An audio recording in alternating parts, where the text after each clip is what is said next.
Welcome in, everybody, to another week of UFL Weekly, where my good friend and I sit down and talk about all things UFL weekly. I am Kyle Krajewski, joined by this beautiful Mr. Zach Cole. Zach, how are you this week? Incredible. I know we're a day late, $1 short this week, but that's all right. We're still here. We're living up to the name weekly. But things are going well. Yeah, so we are coming at you a day later, recording this on a Thursday when these typically come out on Thursdays. Mm-hmm. So you're most likely listening to this on a Friday or any day after. We are recording this on March 7th, which means we've got, as of release day, March 8th tomorrow, 22 days until UFL kickoff on March 30th. It's coming. Mm-hmm. Before we get into what we're talking about today, we are UFL Weekly. You can follow us wherever, basically social media wise, Instagram and Twitter at UFL_weekly. Instagram, I'm primarily using as, hey, new show, check it out. Where Twitter, or X, I'm reposting, retweeting, sharing any current news, active things between the league. Um, TikTok will be active during the season more. Don't Mm-hmm. worry about that. And then if you're watching us, you can listen to us on wherever you get your podcast if you just want to hear our beautiful voices. And if you're listening to us, you can check other podcast platforms. Or if you are interested in seeing what we look like, find us on YouTube, UFL Weekly. We can be found UFL Weekly, all podcast platforms, or on YouTube or social media networks, wherever you're looking for us. Mm-hmm. Um, so, with that quick bit of housekeeping out of the way, we've got spring football, UFL football, in 22 days. 23 technically from today, kicking off March 30th, and something that completely went over our heads as of schedule of release. I literally noticed it this week and just told Zach, and he found out today. Kickoff is Easter weekend. I think last year was kind of for us, it was like, oh, Easter football. This is huge. Loving it. This year, we got kickoff on Easter weekend. So, go find some eggs in the morning. Easter Bunny does a little bit of hiding in the mornings overnight. Then at noon Eastern, you get to sit back and relax Sunday, March 31st, and watch DC Defenders at San Antonio Brahmas. Just loving life. It I'm pumped. it it almost kind of feels like Christmas or Thanksgiving, like masquerading here in the spring. I mean, we you can have that nice meal in the morning, and then when you're all full and everything, you can go sit and watch some football in the afternoon, which is pretty cool. This is one of those things I wish they were hyping up more, like Mm-hmm. commercial wise, just seeing on your social media feeds. Easter football, kind of like Yeah, Christmas NBA games or Thanksgiving football. Like yeah. Easter football, I feel like could be huge. Put it right next to some golf on spring Sundays or spring weekends. Switch between the action. You're watching some PGA golf, some tours. You could switch right into some UFL football. I feel like this should be kind of like expressed more. I kind of feel like it should be shoved in our throats. Easter football, enjoy it. Something you can do in the afternoon where you've had your breakfast, your brunch, you've had your morning of the day. Now you can sit back, relax, and I don't know, have a uh, mimosa while you're watching some football. Yeah, it's kind of cool that it managed to line up this way this year. I think if I remember right, Easter was in the middle of April last year. That you might have to fact check me on that one, Yeah, but we I had think it. We had a mid-season UFL or yeah, XFL, USFL Easter I weekend. want to say maybe week 4 or something like that of the XFL it was last year. Anyhow, it's kind of I think that's why this kind of slipped under the radar this year is because Easter is so early. I mean, it's really abnormal to have it fall right at the end of March. So I mean, I'm going to give us a pass and say that's the reason why we overlooked it for for the last few episodes there. Yeah, fact checking ourselves. Last year, the XFL had some football on for Easter weekend. USFL had not kicked off yet. They kicked off the week after. Gotcha. So XFL missed the chance of being uh, Easter football day. And now it seems like they're missing the chance to really hype it up this year. But who knows? got 22 days. Who knows? Maybe the Yep. week before we'll see a ton of Easter football is on its way because that's a selling point in my opinion. It's kind of funny, and it's to no fault of the UFL at this point. I mean, they're just trying Yeah. to get their feet on the ground, but it kind of feels like everything is happening like a day or two before it's supposed to. You know what I mean? So maybe who knows? Maybe we'll get like a full on marketing blast in 2 weeks on Friday, where they're just like Easter football, Easter football. Yeah, kickoffs this weekend. Easter. Enjoy it. Yeah, and like I said, to no fault of their own, this has just been chaotic since the announcement, and kudos to them for getting to this point and having it be as coordinated and organized as it has been. Yeah, I mean, I'm seeing a ton of stuff coming out of training camps and kind of Yeah. easing right into our first topic of conversation here. Media days have taken place yesterday and today as of this recording. March 6th and 7th, they kind of split up the teams and going into the production booths, doing a bunch of like solo player shots, showing off Mhm. uniforms.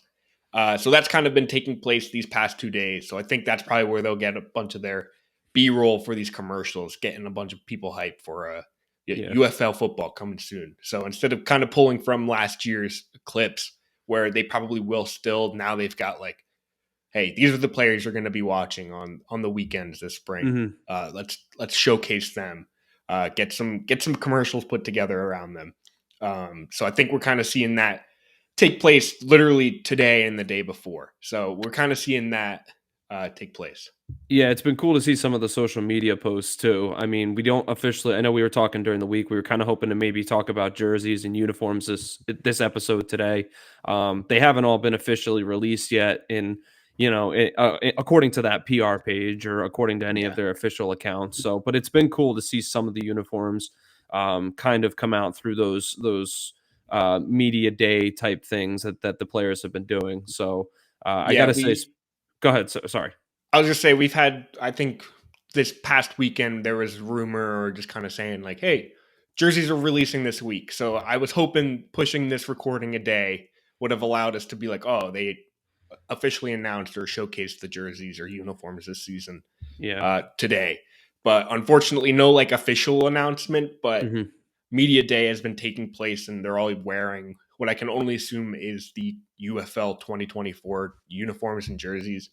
Yeah. And quite honestly, just my own personal opinion, they aren't completely different. So I can understand Mhm. why they're not like, hey, new uniforms, check them out. It's pretty much the same, both for XFL and USFL.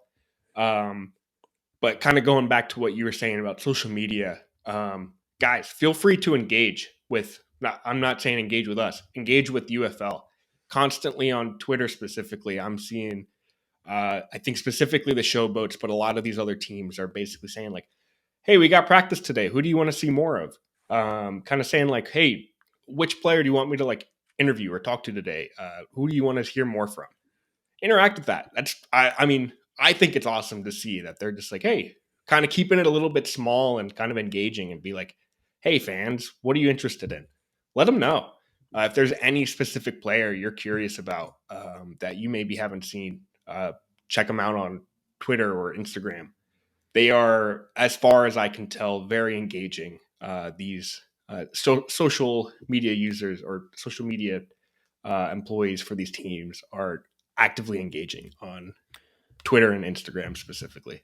And how many professional sports leagues can you say that actually happens? I mean, even going down to like the minor leagues of baseball or hockey, there's still not a ton of fan interactivity.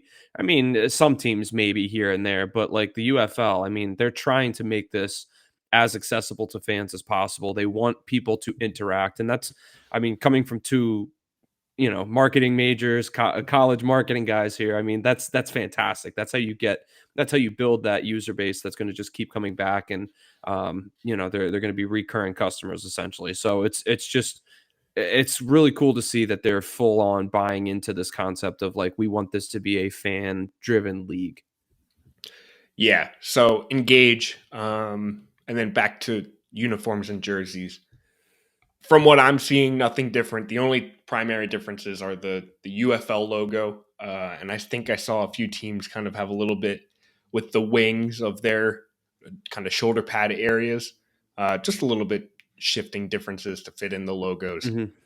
Nothing too crazy different, but again, nothing's been like officially announced what these uniforms and jerseys are. For all we know, they're wearing completely different uniforms in these media day, I guess, recordings. But I can only assume they're similar and looking identical to what they're wearing in these media day kits. But yeah, so no big, hey, new jerseys, new uniforms so far.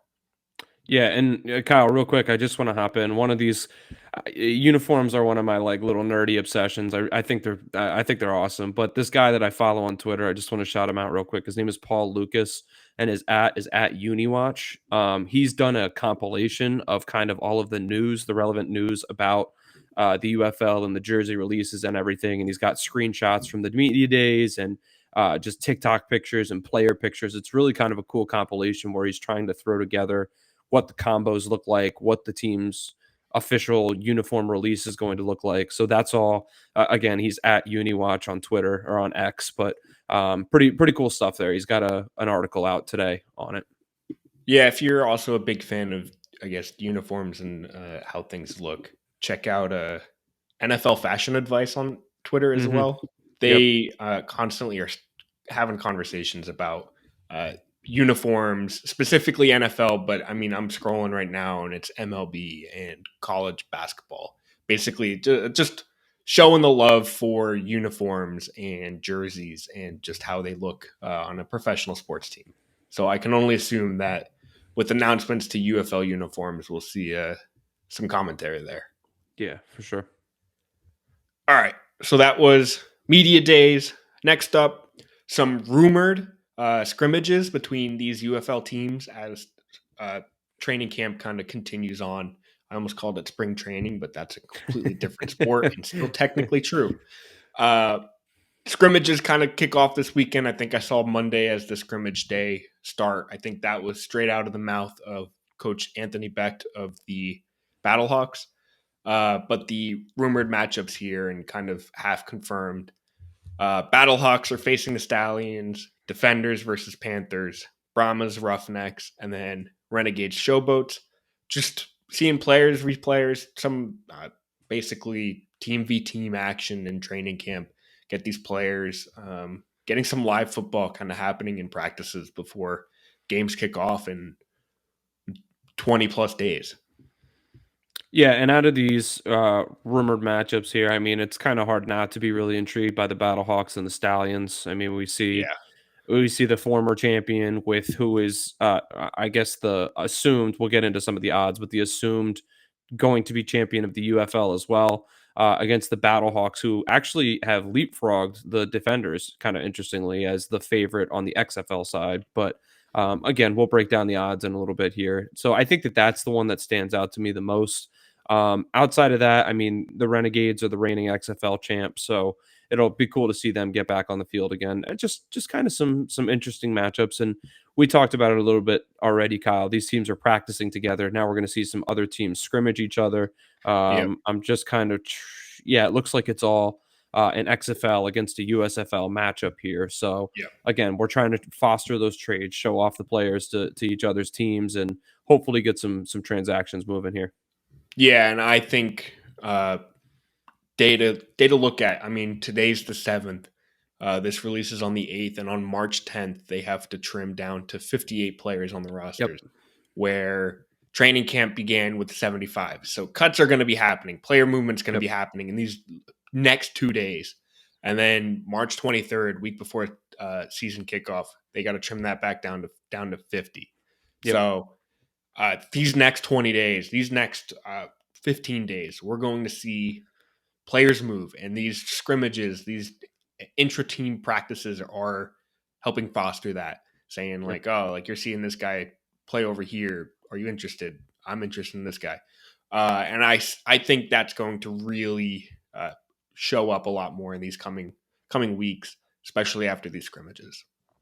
Yeah, and the football coach in me is saying that these are also an awesome time for these teams to really kind of get some live action together because Yeah, you're constantly practicing against yourself and your own team, and your players know your own players, and I know that these guys have only been together for a couple weeks now, but I mean, getting to hit someone else is always kind of a big milestone, and that really can kind of point out some areas of need or some areas of strength for these teams. So I think it'll be we're going to see a little bit of a flurry of transactions afterwards, just due in part to, oh, maybe we need to bulk up our line, or oh, maybe our run game needs a little help, that kind of thing. So Yeah, and also helps answer lineup competitions. I think we have a few mhm. quarterback matchups, I guess QB competitions happening, some special teams competitions taking place. Let's say some kickers. Um, yeah, so I think we're going to be seeing a lot of these answers come about through Mhm.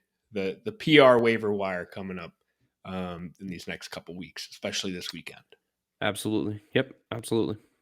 And then two bit of news, I guess player specific news that I felt were kind of the more prominent ones of the past week. This is the saddest one. Battlehawks wide receiver Jacquard Pearson is going to IR. Mm. He was the wide receiver standout of the XFL last year on the Sea Dragons, now on the Battlehawks. He is thankfully not out for the season. Suffered a knee injury, but not a season-ending or career-ending knee injury. And head coach says it'll be 6 weeks. I think that's their timeline of IR is 6 weeks. So that's starting, I think, now, and not necessarily 6 games, but 6 weeks. And the other piece of news here is defenders kind of re-signed or kind of return the 2023 XFL sack leader Devin Bellamy. My brain melted there. Bellamy. So he was on the defenders last year, and I think he was non-committal up until this past week. And then, I mean, just also pointing out in 2022, he was all USFL for the Breakers. So a familiar player on both the XFL and USFL side, kind of making his I guess return or official return to the UFL. I'm going to flawlessly segue this one into our next segment here. It's kind of interesting that we're seeing a guy from the Battlehawks who's poised to be a big time star in Jacquard Pearson out for a few weeks. And we're seeing a guy who clearly helped out the defenders, the DC Defenders defense, and Bellamy return to their team. But the odds are still kind of inversed according to DraftKings for the overall championship. So we pulled the odds. Kyle's got them all listed out here for us. Kyle, I'll throw it over to you. You can go ahead and read through them here. All right, let me run through this. DraftKings put some UFL odds up for a season champion, not division champions or kind of record wise. Just the only ones available currently as of March 7th are the championship odds. And just going down the list. And if you're watching, I'll have them to the side here. Birmingham Stallions are starting out at the top, plus 300. And now that I'm starting this, I should have started from the bottom. Stallions are at the top. They are currently back-to-back USFL champions, and DraftKings or these odds makers currently believe that they will be back-to-back-to-back champions with this plus 300 line. Coming in at second and third, tied for the same odds, are the St. Louis Battlehawks and the DC Defenders. And right behind them are the Arlington Renegades at plus 475. So we're starting off with the USFL team and back-to-back-to-back XFL teams. And then we got the Houston Roughnecks at plus 650, Memphis Showboats at plus 800, and then finishing off here is Michigan Panthers at 1300 and the San Antonio Brahmas at plus 1400. So we got USFL, XFL, XFL, XFL, UFL, USFL, USFL, USFL, and then XFL down at the bottom here. Right off the bat, Zach, what are your thoughts? I really think that the Defenders and the Renegades can both be a little upset with these odds. I mean, of course, we know Vegas knows all, and they got the inside. They know more than the head coaches know, I would think. But I mean, I think DC was just absolutely fantastic in the XFL last year, and to see them as the tied for second/third favorite odds here, that kind of would irk me a little bit. And then the Renegades won the XFL last year, and Yeah. you can see that they're fourth favored in the league. So I don't know. I would say that those two stand out the most to me. Outside of that, I don't think that there's any real surprises here. I mean, Michigan Panthers and the Brahmas were both not very good in their respective leagues last year, so it doesn't surprise me to see them down at the bottom. And the Stallions, I guess are just a force to be reckoned with now. So overall, I would say that the Defenders and the Renegades probably have the most room to be upset. Yeah, I feel like it's weird seeing the USFL champion up there at the top and then the XFL champion down coming in at fourth. But something to note is that the Renegades won the championship with a rough record season Yep. wise. Mm-hmm. But they also, I mean, these teams are completely different than what they were last year. So it's weird to say like, oh, the same team. Like we're not going to go to the NFL and say, oh, the Chiefs are going to come in fourth. They have the fourth best odds after winning the Super Bowl. Mm-hmm. No, technically not. I mean, technically out of 8, they'd be probably a lot lower comparatively. But you get the gist. These teams are completely different than they were Mm-hmm. 12 months ago, 9 months ago. So even just 4 months ago. So these teams, these odds are very much not what they were, not based on, I mean, who they were, what their team was last year. Especially, I mean, it's crazy. Realistically though, if I'm putting money on this, I'm going right to the Defenders because this team looks great, and I can only assume that they got better.